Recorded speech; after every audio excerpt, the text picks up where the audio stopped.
Welcome everybody to season 4, episode 39 of Oz Media's Motivate Me 313 podcast. We have another important and hopefully should be another great episode for you today. The title for today's episode is From Tragedy to Triumph: How Bosnian Survivors Built New Lives in America. Today our guest is Kenan. Can you please give Kenan a round of applause? Should be a fun and great episode. Shout out to this man right here, Kenan. Also, shout out to little big bro Yusuf T. And of course, you got myself, Omar T. Kenan is a great friend of mine who has assisted a lot with what we do here at Oz Media. And so I appreciate him. And, you know, when he started talking to me about coming on a show, we know that I believe it's the 30th anniversary of the genocide that happened in Bosnia.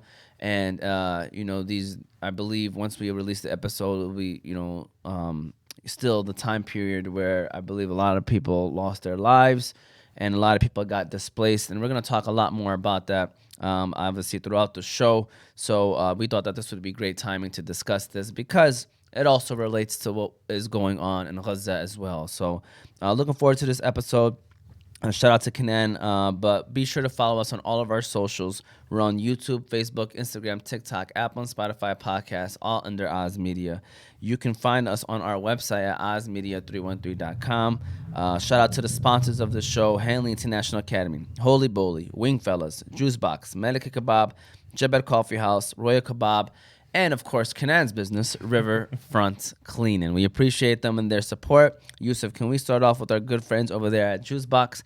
And then we're going to officially get the show rolling. So shout out to Juice Box. If you're looking for a place with the best smoothies, milkshakes, ice cream, cereal bars, and slushies, then Juice Box is your one-stop shop. You can try things like their Biscoff or Nutella shakes, crepes, watermelon blast, strawberry burst, or mango smoothies. Juice Box currently has 4 locations: Hamtramck, Dearborn, Detroit, and Trenton. So be sure to stop by Juice Box and get ready to leave there with a big smile on your face. You can also visit their website at juiceboxblend.com or download their app at juiceboxblend.appfront.app. All right, so shout out to my man Kenan over here in the building today, man. Kenan, first of all, welcome. First time. I don't know if you ever done a podcast show before. Nope. First time. But I'm sure we're gonna, you're a great speaker, and thank you. Obviously the questions and stuff like this is just stuff that obviously you're knowledgeable about. But first and foremost, tell us a little bit about yourself, who you are, what do you do, and anything you'd like to mention, and tell us a little bit about Riverfront Cleaning as well. I got you. My name is Kenan Mahmutovic. Born and raised here in Michigan. Grew up in Hamtramck about the first, I guess you could say, half of my life, up until I was like 12 years old. I'm 24 right now. Currently work with Global Educational Excellence. Been with them going to my 3rd year. Established a cleaning company, so step by step, doing everything, finishing school, college, going into digital marketing. So inshallah, it all goes well. Inshallah, man. And you could just maybe touch on Riverfront Cleaning a little bit more and what that's about and what made you want to start that up. It's something I've always wanted to do since, how should I say, since high school. My mother has been cleaning, always professionally cleaning at different establishments, at factories and whatnot. Kind of guided her to hey, instead of you working for someone else, work for yourself. Yeah. So I was able to find her jobs, everything. Kind of switching up the business now, looking to turn more like a brokerage. So if you already are established and you have your own cleaners, or you're a cleaner yourself, an independent contractor, I'll be the one looking for jobs for you. So you help me, I help you. The middleman. Exactly. You're a middleman in a lot of situations. I realized that. You work really well as the middleman. Networking is everything. Yeah. End of the day, how you establish yourself is how people are going to perceive you. So if I just recently met you, or it's the first time, just our first interaction, however I show you myself is how I'm always going to be. Yeah. So even if I don't get anything from you, a good conversation is the best thing I can ask for. For sure. Because those can last, a lifetime as well, because you leave a mark on somebody. Exactly. The world is small. Yeah. No matter how many people are living in this world, there's always going to be instances where that one person that you smiled at, or the one person you just asked them how their day was, they could come back to you and help you tenfold. Do you think what's more important, money or networking? Networking comes with money. So however you use your networking is where the money comes in. Obviously, how much effort you do put in also comes into a factor. So in one thing always leads to another. So it's a domino effect. If I put in the effort, of course, everything will follow. If I don't put in the effort, then all I'm doing is making someone else richer. Yeah, that is true. So you just got back from Bosnia, literally a couple days ago. Yeah. Talk to us, man. I mean, I always see pictures of Bosnia, and I tell myself, man, I'm gonna have to do a European tour one time and stop by there, man, because it's beautiful. That whole area it looks like it's just a nice place to visit. And so just how was that? What was that like? What was it like going back home? I know you said you seen your grandparents, and alhamdulillah, so they got a chance to see your kid too. So that's one of the important things that every single person wants to do. They want their whole family to see their kids. But just tell us overall, what was that like? Yeah, visiting first time Bosnia as a newlywed, as a father, very different than going there just as like a kid. Yeah. Seeing different friends, family members, everything. It's a lot different. Before I used to come over there, stay between different grandparents' houses. I have friends already that are there, so I would go out with them. We would go play basketball. We would go through the forest. We would have barbecues. And now it's more like, hey, like you got to get the whole family together to meet the wife, meet the kid, see how everyone's doing, kind of more like laid back. Yeah. But Bosnia itself, I'm being biased. It's one of the most beautiful countries. Yeah. Whoever goes there, whoever visits it, whoever gets a chance, I'll recommend it. It's something, it's hard to explain with words. Only the eyes can just show you what Allah has blessed with that land in terms of mountainous ranges, rivers, a lot of major rivers through there, a lot of history. World War I actually started in the capital, which is Sarajevo. Yeah. A lot of big influences throughout history. The country, as its own people, has been there for over 1,000 years. Wow. So some old buildings in there then. Yes. There's actually the Holy Roman Empire actually built different castles throughout, and the castles stayed there. So when the Ottomans also came in, took over that area, they kind of rebuilt on top of those. Yeah. So they're still there. They're usually just like historical monuments you can go see and everything. But yeah. That's sweet, man. And when was the last time you visited Bosnia before this? 3 years ago. Okay. So and you weren't married yet, and I got married 6 months later after. Okay. Yeah. There we go. So that's great to hear that. That the country's still doing great. And I mean, obviously, you went at a time where it was the 30th anniversary of the genocide that took place over there. So, can you talk to us about that? Give us as best as you can. I mean, a rundown of what went down, and then particularly the events that took place in I don't want to say this right. Srebrenica. Srebrenica. Yeah, it's hard. Leave that one alone. I'm gonna leave that one alone. So the 30 year is actually for the genocide that happened there. The war started a few years prior, 1992. The 30-year genocide just marks where the UN actually was considered that city in Bosnia a safe zone, that nothing would happen. They were protected under UN, the people of Srebrenica. So the UN told them that that's a safe zone. Yes, and that's why a lot of people stayed there. Yes. Then some politics took in place where they kind of abandoned that, and then that's when the Bosnian Serb army came in and massacred 3 generations of men. And how many people would you was the numbers, if you could give us? The count is 8,372 and counting. So each year they're finding more bodies because the bodies were hidden. So they're finding not bodies, bones. They use those bones to figure out, hey, is this the person that went missing? Because there's still a lot of people that are missing. So there's janazas always prayed every single year because there's more people being found. When they took the lives, their whole mission was to wipe as many as you can, get rid of those generations. They're infected. They refer to us because we're Muslim as Arabs. So they say our blood is impure. They want us to eradicate us, to not be Muslim, to be annexed into Greater Serbia. That was the whole agenda of the war, just to be annexed for a different country. Where Bosnia, even throughout history, we were always classified as second or third class citizens. Whoever came and took over anything, as Bosnians, and I know Bosnians who are not even Muslim, they take offense to it. they were referred to as just Muslims. So you'll have the Serbians, the Croats, and then you'll have the Muslims. So you'll never get the identification of a Bosnian. You're identified as a Muslim. Does that still go on until today? 100%. Yeah. Yeah. Even with the Srebrenica genocide, the 30-year anniversary, this happens every year whenever the anniversary comes up, where the Serbs that still live there, they'll play like propaganda music. They'll play something. They have songs called "My Dad's a War Criminal." So they take pride in what happened and who did it, and they wish even more happened. And what's the reaction for, people like yourself and other people around the area? I'd say so, because I was born here and everything. How should I say? I learned a lot about the Bosnian War through obviously my parents, my grandparents, but also my own research.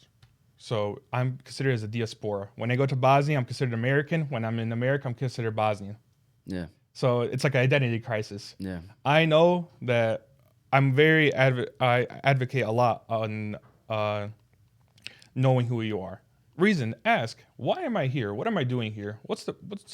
Why are my parents here? Why aren't they not in Bosnia? Like, why are my cousins here? There's cousins that stayed over there? What happened? Yeah. And like, after researching everything, you realize that it's truly because you follow a way of life that doesn't adhere to how they want it. Yeah.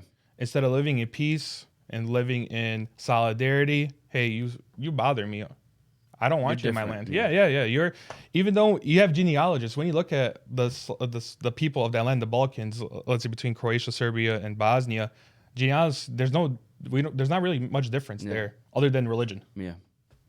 And obviously that plays a major factor. Yes. So what role did international media coverage play in bringing awareness or lack of to what was happening in Bosnia? Not much. The only ones that kind of like that's going in Gaza, the ones that are journalists who are just going for themselves to document and let people know, hey, this is going on.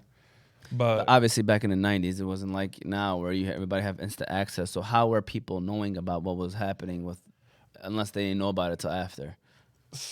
Both were in fact. A lot of people found out after. Let's say there was some Arab countries that came and helped and assisted us. So let's say maybe even your father like heard about it, or your grandfather during the time of war. Like I said, the media coverage that was posted on there, it was just more like they were having news articles and everything. But because there was so much going on in the other world, it wasn't really like put in full effect. It was kind of neglected. Yeah. And as mentioned, it kind of got more traction after the war because there were studies done and it was shown that this was the next biggest genocide after World War II that happened that was there in Bosnia. So that's how people remember it, that was the biggest genocide since the Holocaust. So if you don't mind me asking, well, I guess we're going to talk about your family's experience and that stuff too, because I was going to jump into that. Let's just go ahead and take a quick break right quick and run our next ad since we're already first third of the questions are done with, and then we're going to continue on right there. Shout out to Kenan educating us and having a great conversation so far about what happened during the Bosnian Genocide. So let's go ahead, Yusuf, and give a shout out to our good friends over there at Royal Kebab, and then we'll keep things rolling. So shout out to Royal Kebab. Guess who's back? Back again. Royal Kebab is back. Tell a friend. Yes, that is right. The restaurant that you all have been dying for to open back up is officially back operating in Hamtramck. Royal Kebab offers the same mouth-watering Middle Eastern dishes as their sister company, Meleket Kebab. You can order their lamb over rice, combo platters, shish platters, shawarma sandwiches or plates, fattoush and tabbouleh salads, all at the newly renovated Royal Kebab restaurant located on Kniff Street in Hamtramck, Michigan. So be sure to check out their website, royalkebab.com, before you make your next order and see why so many people have been raving about this restaurant. All right, so we're back talking with Kenan. We left off, talking about the lack of media coverage that was happening in Bosnia during the time of the war/genocide. So, for you, obviously your family probably has. You probably weren't even born when that stuff happened, and so your family obviously has more thoughts and experience in what happened during that time. So, what was their experience like, and what led to their decision to come to America? My parents were pretty young. They were like preteens when the war started in 92. My dad's born in 1978. My mom's born 1981. So they were like preteens, teenagers going into the war. Yeah. They've seen a lot of things. Also, my uncle, my dad's brother, uh, he was about maybe like 16, 17 when the war started. They took him, my grandpa, and my great grandpa to a concentration camp. They were there for about a year or so. Just want to elaborate more on that. Yeah. So how it went was all the women and children left the village, so they can go flee to go wherever it's deemed to be safe. That's what they said. Just leave. That's what the men told them. Yeah. So the men stayed to defend their land, their homes, and everything, and then have the women and children leave so they don't get massacred. Okay. When they came, the Serbs, I kind of understand where they came from. They came from over, there's like a piece where I'm from in the village. There's a pretty huge mountain. They came and went through that mountain and started just mowing down whoever was in the way. So they would start grenading houses. Tanks would come in. If there are people defending, killed them on the spot. When they got most of the men killed, they lined them up, had them ready to get shipped to the concentration camp. As they were lined up, my grandpa's brother, youngest brother, he was sniped down. He was my uncle's best friend. They made him put him in like a farmer shack type thing, and with the other body too, and they burned the whole building, just so no traces are left. That's disgusting, man. I'm sorry that happened, man. And I know it's not easy for people to talk about it because obviously this is direct family impact. I mean, for me, it's a part of history. It's a part of who I am. It's my family. So I take pride in knowing all this so I can teach the next generation, my kids, my community, the people around me, because a lot of people don't know about this. A lot of people kind of neglected it or hearing about what happened over there. Like, let's say I have white skin and everything. People don't assume I'm Muslim or Muslim. They assume I'm something else. And then when I tell them, oh, no, I'm Muslim, I'm Bosnian. Like, majority Bosnians are Muslims. I was like, oh, no, like, when'd you convert or something like that? But this like I said, educate yourself, learn about your family, learn about stuff. Like I said, I have the ability to use this platform to express what happened. There's people that denied that happened. How can I deny when there's an uncle I never met? When did your family come to America then? They came in 2000. My mom was pregnant with me 8 months, and they almost couldn't make it here because of how far my mom was in the term. Yeah. If it was 5 days later that they went, if their flight was scheduled 5 days later, she wouldn't have been able to come here. So I would have been born over there. So you were born 5 days after your family arrived to America? No. Like I said, I was 8 months here. My mother, because of her term, if it was 5 days later, they would have stayed in Bosnia. They wouldn't have been able to come to America. Yeah. And I was born a month later. I was born in December. Yeah. And so, for you guys, what are the stories like when they came back to Bosnia? The wives and the kids and whoever the men that were left.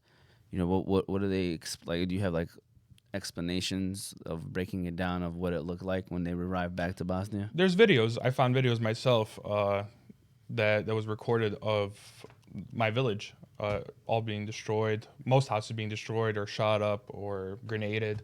You just come back, you start from one. That's crazy. And you build it up. And you can't do nothing about it. What are you going to do? Yeah. Either if you got the chance to leave, you left. If you didn't, you come back to rubble and you figure it out. What were the biggest culture shocks for your family and for Bosnians in general when they first arrived to America? What was like the hardest thing to deal with? I remember my parents used to watch like on TV. They would always say, "Home sweet home." That was always known for them. Like for America, that slogan "Home sweet home" always meant something. When they first landed, especially when they came here. Like I said, we grew up in Hamtramck. They're like, this is America. Like, you just see white picket fences, big homes, like, family lifestyle. Like, it seems easy. And then you realize, so you got to start in the mud. Like, you got to start from zero. You got to figure out, hey, where to go, how to figure out the language. There's actually a store in Hamtramck. They had a big sign that said open. The store is not obviously like we know that open means like the store is open. But for them, they used to call that's to figure out where to meet up. They say, "Oh, go to open." That's funny. Do what did your dad do when he arrived? Like, what was his first job? So when he came here, it was mostly just like job hopping. First, most Bosnians here, they went to Horizon in Hamtramck to learn. There was people that came over there teaching the English language. Yeah. So once they established the English language, they were working either factory jobs or working with some other people. There were Bosnians that came here even before the war in the 70s. They're like kind of like the first generations that came to this area in Michigan. They worked for them. They had like either roofing companies or painting or whatever those sorts. So physically demanding jobs. Yeah. And now, your parents, what do they do now? If you don't mind me asking, do they? My father, he has a trucking company. Bosnians are known for trucking. Yeah. That's kind of our thing. He's been doing it like 21 years now. He's been doing that. There was a group of Bosnians that came from Chicago who were trying to teach the next, I guess you could say, the next generation of Bosnians to become like dispatchers for trucking. My father would go drive to Grand Rapids every week, be there 6 days, come back one day to learn how to be a dispatcher and everything. Then go to Chicago, be there for 6 days out of the week, come back one day to see me and my mom. My mom right now, she works. There's a Bosnian market out in Clinton Township called Bravo Market. She's been working there. She loves it. She likes to stay busy. So. Yeah, that's good. That's good. You so going off of that is, a lot of people when they learn about the Bosnian genocide, the first thing that they do is they correlate it and relate it to what is happening right now in Gaza in Palestine. Do you see some similarities when you see what's going on in Palestine and all the research that you did about the Bosnian one? Do you see any similarities? 100%. You have the people that say, "Hey, that's our land. It was promised. We want to make it, let's say, like how it's in Gaza and Palestine, like Greater Israel. Same thing with us over there. The Serbs wanted to make a Greater Serbia. How do you do that? You eliminate the people. You take them out. You starve them. You do whatever you need to do. There's people that I even know, like mothers that were raped. That unfortunately, there's some of them that got raped. They had kids from that person. It's kind of like the similar playbooks. Best way like I could put it. Also mention there was also not just the Serbians but the Croatians also fought against Bosnia too. They were first teamed up with us, so to prevent from Greater Serbia of happening, and then during the middle of the war, they backstabbed it. They wanted to have their own entity. So they wanted a part of Bosnia as well. Yeah, they wanted a part of Bosnia. It's so. As you know, Bosnia, the full name of Bosnia is Bosnia and Herzegovina. Yeah. The Herzegovina is like that southern part. It's kind of like a mountainous, very hot, dry like area. They want to say, hey, that's part of their land, the Croatians. We want that. Even now, they call it Herceg Bosna. Like that's their identity. That's their people. A lot of people forget about that. That there was that did happen. Like let's say when people support, let's say in the World Cup when Croatia was in the finals, you had Bosnians that were supporting Croatians. They kind of forgot, hey, like there was another half of Bosnia that was fighting against them. Just because you weren't fighting against them doesn't mean they weren't fighting against your other brothers and sisters. But did they end up taking land, Serbia?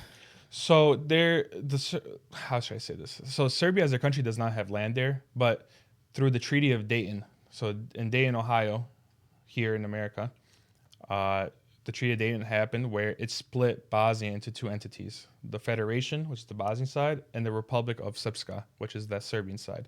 The way it was split up is wherever there's majority of Bosnians or Muslims, that was part of the Federation, and wherever there's majority of Serbs, that's part of the Republic of Srpska. What's the surrounding countries of Bosnia? I know you got Serbia. Yeah. You got Croatia. You have Yugoslavia. Yugoslavia used to be one pack. Oh, yeah. Sorry. So that was the way the war ended, or the way Yugoslavia ended was their leader, Tito, he passed away. And that's when all the problems began. That's when a lot of countries like, oh, we don't have a leader anymore. Let's just gain our independence. Yeah. So it started with Slovenia, then I believe it was Montenegro next. And then once Bosnia said, okay, we want that too, they're like, no. Like, you guys cannot have your own country. So you said it was Croatia, you got Serbia, and what else? What else? Like You have like Montenegro on the side. Close by too is like Slovenia. Uh, Bosnia is actually part. There's the Adriatic Sea that goes, and then Italy's right there. It's right across from each other. Is there a lot of Muslims in the other countries around them? Or? Yeah. There's actually I spoke to a Yemeni woman not too long ago. She said that her daughter and her son-in-law moved to Serbia. There's a part in Serbia called Sanjak. That's pretty much 100% Muslims there. They've been there forever. A lot of them aligned themselves with Bosnia and love Bosnia and everything, but they're located there in southern Serbia. There we go, man. You know, we getting a lot of interesting factual information from a man right here, Kenan. Shout out to Kenan. Believe it or not, we are already more than 2/3 way done with the show. So we're going to give a shout out to our last sponsor of today. So let's go ahead, Yusuf, and give a shout out to our good friends over there at Hanley, which, fun fact, Kenan actually attended Hanley International Academy. Did you graduate out of Hanley or no? Like No. 8th grade or okay. No, I went there till fifth grade, Till fifth and grade. then we moved to the suburbs. There you go. All right. So shout out to Hanley, still, part of the blood no matter what. So shout out to Hanley. Let's be honest. If you're looking for the place that has the best K-8 school for your child, then the choice should be easy, and that's Hanley International Academy. Hanley International Academy is a school that treats every student and staff like their own family. It's even in their vision statement, educating your child like our own. The academics there are great. The athletics there are great. Thank you to the staff and administrators at Hanley for educating our leaders of tomorrow. To learn more about Hanley, you can visit their website at hanleyacademy.com or call them at 313-875-8888. Shout out to Kenan. So moving on from that, I know the last question was about how it relates. I kind of want to just ask a question off of that to the how does the genocide that happened in Bosnia 30 years ago relate to the genocide that is taking place currently in Palestine? Do some Bosnian people, when you talk to them, do they get PTSD or do they try to avoid seeing stuff because they just have bad memories of that situation? Depends on the person. There's some of them, let's say, if they usually the ones that fought in the war, they don't want to talk about it. But mostly from what I've seen, I've heard, everyone's very open about it because you need to talk about what happened because it's history being repeated. Just because it's not happening in Bosnia, it's happening somewhere else where other Muslims are dying and very similar things.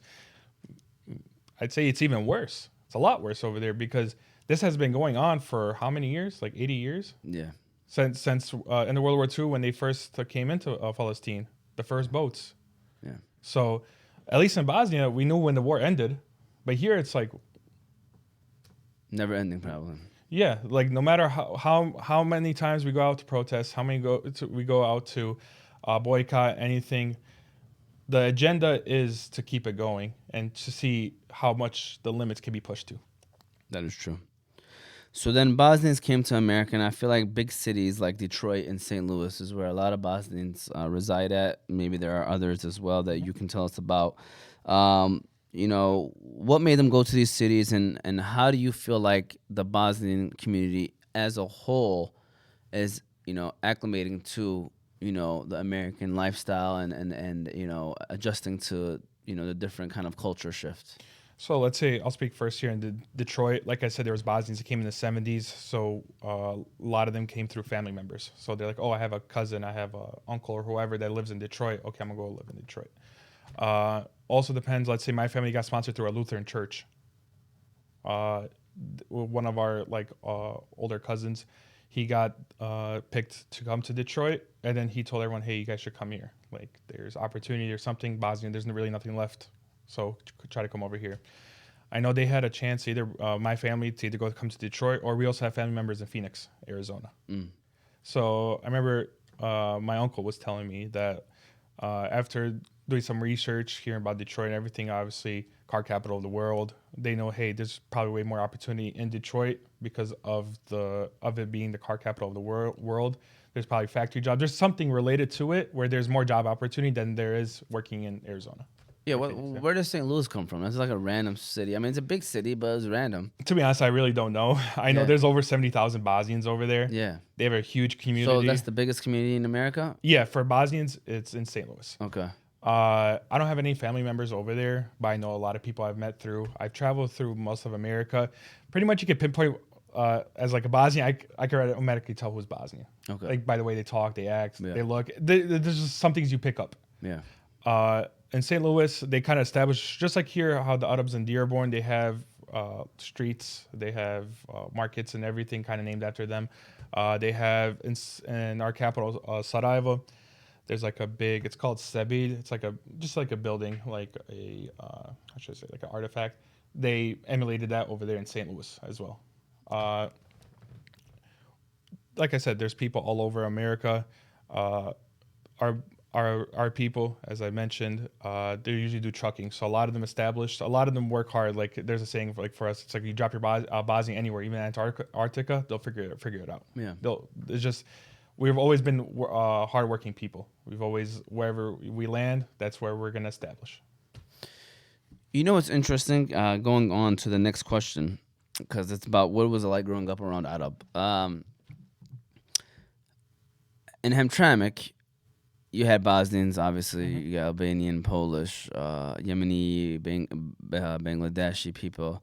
It's interesting how, like, we are all similar in the sense of, like, you know, the people who are, you know, may share our same, you know, Or share your strategy. yeah. with each other, Like yeah. in terms of, like, you know, because the Bosnian, you said, like, people viewed you guys as the second, third class people in that area, just like Yemeni people and just like the Bangladeshi people when it comes to the, you know, the Hindu people. Yes. Like that's why, like, in Hamtramck, it's interesting how, like, we all kind of like met up in Hamtramck, and like that was the city that we felt like we were accepted in, and It's we the all world in kind 2 square miles. yeah, exactly. And then so, like, it all related also to, like, you know, kind of like how other people viewed us, and we all came together. And quickly, I want to just say this. I mean, I don't like mentioning this every single time we have a Bosnian on the show because it's like, you know. But we grew up with Bosnians, and we looked at them like brothers, man. You know, had them on the sports teams, hung out with them, had great times with our Bosnian people, man. A lot of laughs, a lot of fun times growing up with the Bosnian brothers, and you know, that's why. You know, I felt like it was those kind of moments shaped me into who I am today because of the diversity that we had in the city of Hamtramck.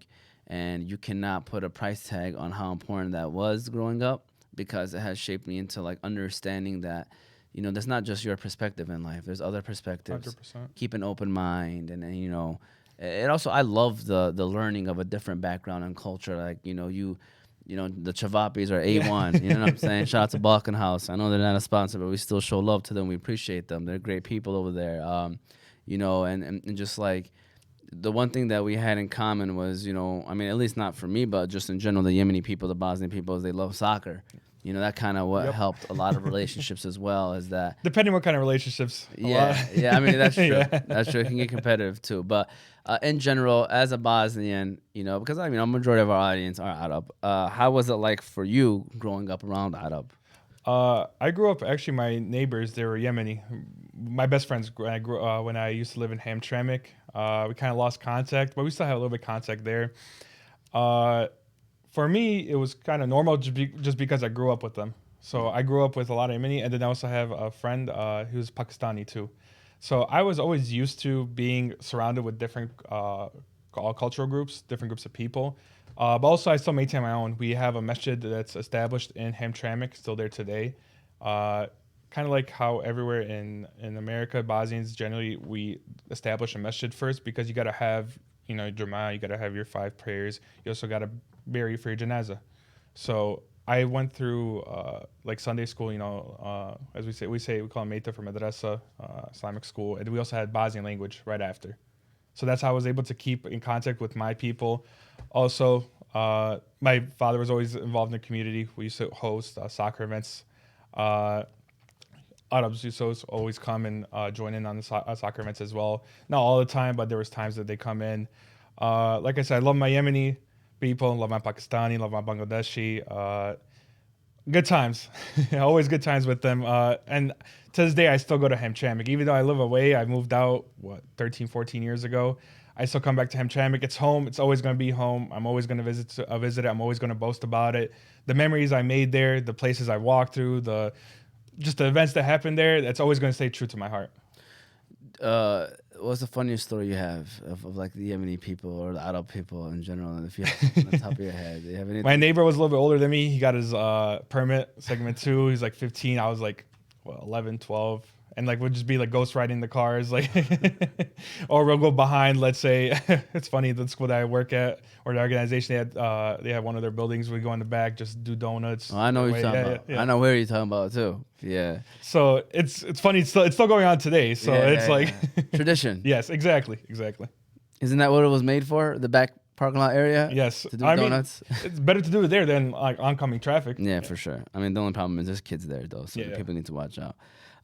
So yeah, man, like I said, man, it's great to just be able to catch up with people and have different kind of people, backgrounds, cultures in here, because at the end of the day, man, we're all human beings and we all want the same thing. We want what's best for our families, for ourselves, and for the people around us and people that we 100%. Care about. And I think that's what people lose focus on, man. But even like I said, even if you're not Muslim, you're my brother or sister in humanity. Yeah, I gotta treat you just like I treat anyone else. Because it's a human life. Like it says in the Quran, like you save one life, it's like you save all of humanity. It's not like Allah didn't say, oh, if you save a Muslim life, it's like you save all of humanity. Every life is sacred. Yeah. So as I always keep preaching it, treat others how you want to be treated. Because even if nothing comes back to you, you'll feel good inside. You know that if there's always going to be people that are haters, people that hate the way you look, the way you talk, where you come from, who you support, what religion background you are. Just leave it aside. If you can help that person, get them to a level to understanding. If you can't, just leave it. It's okay. Nothing bad comes out of something if you leave a situation that's already bad. That's already a horrible environment to be in. Yeah, for sure, man. And so, believe it or not, the final question, unless other ones come up, is what message would you want to share with other refugee communities facing or who faced or are facing similar challenges that the Bosnians went through over 30 years ago? Stay tight-knit with your community. Biggest thing. Know that your people are always going to be there to help you. Whatever community you're in, you're going to be assimilated into it. Obviously, you're going to meet, like we did. We met a lot of different Arabs, a lot of different, let's say, Indian, Bangladeshi, Asian, whoever it may be. You have to assimilate to the new lifestyle wherever you've been displaced to, and maintain that connection with your own community. So be involved, be with your people, help other people as well, but always stay true to yourself. Understand that, hey, you will gain more respect by knowing who you are than trying to be someone that you're not. Yeah, I like that, man. Give that a round of applause, Yusuf. Kenan, man. I feel like that flew by quick. That was great, man. But you're a great speaker, man. So I appreciate you, man. And get ready for your final word and final comments. And before we do that, again, this was season 4, episode 39 of Oz Media's Motivate Me 313 podcast. Believe it or not, we're down to one more episode after this one, and season 4 is done. From tragedy to triumph, how Bosnian survivors built new lives in America. This was what all this conversation was all about. Shout out to Kenan. Be sure to follow us on all of our socials. You can watch the full episode on our YouTube, Apple, and Spotify podcast pages, all under Oz Media. You can check out clips later on this week on our Facebook, Instagram, and TikTok pages, all under Oz Media. And you can find all those platforms on our website, and as well as the full episode, ozmedia313.com. Shout out to the sponsors one more time: Hanley International Academy, Holy Bowly, Wingfellas, Juice Box, Malika Kebab, Jebel Coffee House, Royal Kebab, and Riverfront Cleaning. Kenan, close us out with final words, final comments. Any last thing you'd like to say, Kenan? Just want to say thank you, guys. May Allah bless you and what you're trying to do here. We need our voices to be heard. Like I said, we all represent our communities. No matter how it could be a platform like this, or it could be, let's say, as a neighbor. You represent your community, because unfortunately we stereotype. Everyone stereotypes. Everyone figures out, oh, Arabs, the Yemenis, they do this. Oh, man. You know how they are. Oh, the Bangladesh, man. Bosnians, man. There's always going to be that. But like I said, stay true to yourself. I also want to shout out to the city of Detroit, city of Troy, city of Hamtramck. They officially recognized Srebrenica, the genocide. They actually dedicated where there will be a week of remembering the genocide. Give that a round of applause. That's awesome, man. That's big news. Yeah, yeah. This year? Yeah. It just recently happened. Wow. So I think Dr. Siana Ginic, she was actually one of the many people that were a part of pushing that and getting recognized. I know she's always vocal on getting our people recognized and our voices heard and letting people know, hey, this happened to us. We resonate with the people of Palestine. We resonate anyone that goes to any kind of oppression, Muslim or not. Yeah. We want to be recognized, and we want to recognize the others as well. And how can people follow you, man? I know you're starting a foodie page as well, man, so you can let people know, man. By the way, I was looking at some of that Bosnian food you were eating in Bosnia, man. I was like, man, they eating good. I don't know what it is about overseas. I feel like the food is just better. It's natural. It tastes better. So. Oh man, like I always say, like I'm a pretty big guy. I love food. Here in America, no matter however much I eat, a little or more, I gain weight. In Bosnia, no matter how much I eat, like I just can't gain weight. Yeah, it's like that in Yemen too. It's weird. There actually, I know in generally Europe, it's like 90% of American food is banned over there. Wow. Just because it has like so much health problems that bring to people that it's not allowed over there. So it makes sense. Like let's say for myself, as I go over there and eat, like weight doesn't really change for me. Like I say, you can follow me, Chafe with a K. The word chafe is a Bosnian word. It just means the savory, the little things of life, the savory things of life. Let's say this coffee. Like after a long day, man, you're looking forward to that coffee, get that sip, man. Yeah. Like it hits. Yeah. That's a perfect way to explain it. Just when something hits. Yeah. I've been doing this for about a couple months now. Just something I want to trademark. Like I said, I'm not a food reviewer. I'm just an enthusiast, halal food enthusiast. I love food, so whoever has good food, let me know. I'll come up. We'll record something, and we'll go from there. Yeah. There you go, man. Shout out to you, Kenan, man. Always making moves, mashallah. 24 years old, but has a great head on his shoulders and is making the right, moving the right way, and he's guided by Deen first, which is the most important thing, and that's why I have a lot of respect for you, Kenan. Keep up the great work. We appreciate you. We hope that you all enjoyed this episode. We hope that you learned something, and then we hope that you realize that, and I'm sure that you agree, once that genocide ended, you guys probably thought this should never ever happen anytime ever again to anybody in the world, and yet we're living through one right now. So do what you can to spread the word, spread the knowledge, and speak up for the people who are being oppressed. My name is Omar Thabit. I'm here with Kenan and also Yusuf in the back. We hope that you enjoy this episode, and we'll see you all next time. Assalamu alaikum.